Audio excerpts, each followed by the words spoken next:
for Education was to ask for the names, addresses, dates of birth of all children, young people and vulnerable adults in Southwark that Kids Company were working with. And we're entitled to that information in terms of our powers and duties as a local authority with social services responsibility. And Kids Company would not share the information with us. Now, I don't want to labour the point because I hope it's clear in the report, but I think it's fair to say that good contingency planning needs to be well informed. And so if we thought there was any organisation going to close on our patch, we'd want to know who they're helping. We'd want to understand those people's needs so that we can make appropriate plans. Even if we never have to use the contingency plans, but at least they'd be there well informed by the needs of the people using the services. So it was a cause of some frustration and disappointment that Kids Company would not share that information with us. And it did hinder our planning for children, young people and vulnerable adults. And then we were told that the risk had passed, that funding had been made available, and that risk had passed. So they carried on regardless. And then the next key milestone was in early June when Kids Company contacted us and the Middle Local Authority and shared their plans for the future. And that signal from Kids Company contained 3 documents. A proposal for a child wellbeing hub, a supporting document, a spreadsheet on the numbers of folk they were working with in each London borough, and a document, a risk assessment document. When I received those documents, I was not very happy. I was offended by language in one of those documents. So it's a document that's been widely publicised as saying if Kids Company were to close, the communities of Lambeth and Southwark would descend into savagery. I found that offensive and unjustified. And I also couldn't understand the numbers that they were suggesting they were working with. It didn't stack up in terms of our experience. So I spoke to the chair, trustee and the medical director that afternoon, the day I received the document, and within the local authority we had a teleconference. And I was clear that I was unhappy with the document, the language. I didn't think it was justified. And I repeated my position, which is that if they want me to talk about the future, they have to give me the name, address and date of birth of people in the borough they're working with. If they were working with folk in the borough who had high levels of needs, of course we'd have worked with them as we would with any organisation. I had no history with Kids Company whatsoever prior to this, so I had no preconceived views or prejudice on them as an organisation at all. They were simply a local organisation, and working nationally as well, of course, who were making contact with us. So I wanted to understand, what are they doing on our patch? Who are they working with? So it must have sounded like a broken record to Kids Company, but that was my position. If you want to talk, if you want to meet, I will do so, but on condition that in advance you give me the name, address and date of birth of everyone in the borough that you're working with. So there was fairly fast-moving events down in August when it became clear that they were at risk of imminent closure, and the Department for Education again contacted local authorities and asked us to dust off our contingency plans. But it's fair to say to the committee that our contingency plans were very light. We hadn't been given details on service users, so we had contingency plans that our multi-agency safeguarding hub and our partners would receive any cases that came our way, would risk assess and prioritise need, and that we would do all we could to possibly help. It's fair to say we were in the dark on the detail, so it wasn't a great position to be in. And we now had the Department for Education saying we think they're going to close within 24 hours.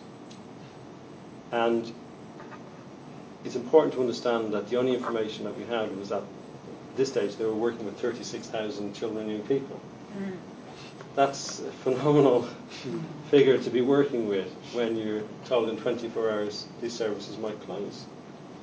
So we worked with our partners in MASH to prepare for the closure, and the Department for Education was very clear with Kids Company and issued some guidance, some legal guidance on their duties to share information with us. And we knew we'd have to work with Kids Company to manage this as best we could. So we then found ourselves being informed that Kids Company were closing, and this happened during August. August is a time when most direct-to-children services go on holiday because it's the only month Ofsted don't come and inspect us. Mm-hmm. So it's not just the usual August holiday, it's actually one of the few safe times for directors of children's services to leave the country. And I obviously wasn't quick enough to plan a getaway. So the difficulty was that Kids Company were concerned about handing over information, and we needed to be able to support that well. So I was asked by the Department for Education to lead on behalf of London local government response, and I checked with the local authorities and the Association of Directors of Children's Services, and they were supportive of that. Okay. So colleagues from Lambeth and Camden also supported that role, but it meant that for most of August, in fact between the 6th and 19th of August, each evening we went to Kids Company's offices to physically collect the details of clients in bundles each evening. And that arrangement was established because during the day a team of staff and volunteers at Kids Company would prepare the files and photocopy them so that they had a copy. And it was very basic details. Files is not really accurate, it was very basic details on the clients. And by this stage Kids Company had closed. So these were really good folk inside Kids Company, staff and volunteers who were in a very difficult position. They had effectively lost their jobs. Kids Company had ceased operating. And I would like to thank and pay tribute to those folk, because I think in incredibly difficult circumstances they tried to be helpful. Once the leadership of Kids Company agreed that they could share the information, they worked day in, day out, not knowing if they were going to get paid or not, to prepare these client details for us. And so each evening we went and physically collected bundles. And then I and my colleagues went back to our respective multi-agency safeguarding hubs, and colleagues worked late into the evenings and the nights to receive these details and to start the process of undertaking checks and risk assessments. So it's quite remarkable that during August 1,699 client details were processed by our multi-agency safeguarding hubs. That is a really, really significant surge in activity, because of course we still have the day job to do of local cases arising. So it's immense performance by our team that they were able to process 1,699 cases through multi-agency safeguarding hub. And at the same time we were being asked to look at the various cohorts and groups of folk who were supported by Kids Company. So some people were getting therapy, some people were getting cash and support, some people were getting accessing services. So we had a great response from the local voluntary sector who came forward and said, how can we help? I had half a dozen emails as soon as the word was out this was happening from local charities saying, how can we help? And so we convened a meeting with local charities to discuss with them how they might be able to help. And again, a brilliant operations director from Kids Company came to that meeting. By now she'd lost her job, She wasn't being paid, but she came and she said, "Do you know what? In Southwark, most of the folk who came to use our services were from this bit of the borough. Here's the kind of service we were providing. I think you could help and you could help." And so she shared her knowledge of our community with these local charities. And we were then able to pull together a plan for those charities to get up and running very swiftly to support folk. And I'm pleased to say that the Cabinet Office provided £82,500 funding so that we could pass on to those charities, local charities, so that they could step up and support people. So we were trying to help at various levels and to manage the risk. It was difficult. I think I've kind of inferred that the details we got were very limited, so it was difficult to undertake checks on folk and to reach out to folk skillfully and sensitively. But in the report, there's a section, a very important section, I think, on the former Kids Company clients, and in that I break down the numbers of folk who were handed over to us. So it's interesting to see that there was 58 adults who were handed over to us, and that there were 33 children already open to children's social care. Sorry, how many? 33. Okay. So in those cases, of course, we were able to speak with the social workers working with those families, and they could check on the families about the impact of the closure of Kids Company on them, and we could enhance their support to them very swiftly. And then there was a further 208 cases that were put through the MASH process. And MASH, some of you may know, it may have been to visit MASH, so some of you may not, but MASH is where we have 20 plus local organisations who share intelligence on folk and work out what the risks are and then work out who's best placed to help them. So we ran these names through the MASH process and shared what intelligence we had and agreed who would reach out to offer support to folk. And again, I really want to pay tribute to our colleagues and our staff in the MASH. I saw them several evenings throughout that period where they were working this, and just with immense professionalism, they stuck with folk and they gave of their time. I'm immensely proud of their work. The report then goes to talk a little bit about safeguarding, and I can't say very much about safeguarding because there's a live investigation into safeguarding concerns. But perhaps important for the committee to know that of the 299 Southwark cases, none ended up in child protection. And I think that's quite significant because I think that does demonstrate the risk management by our colleagues and the systematic process we undertook in these cases.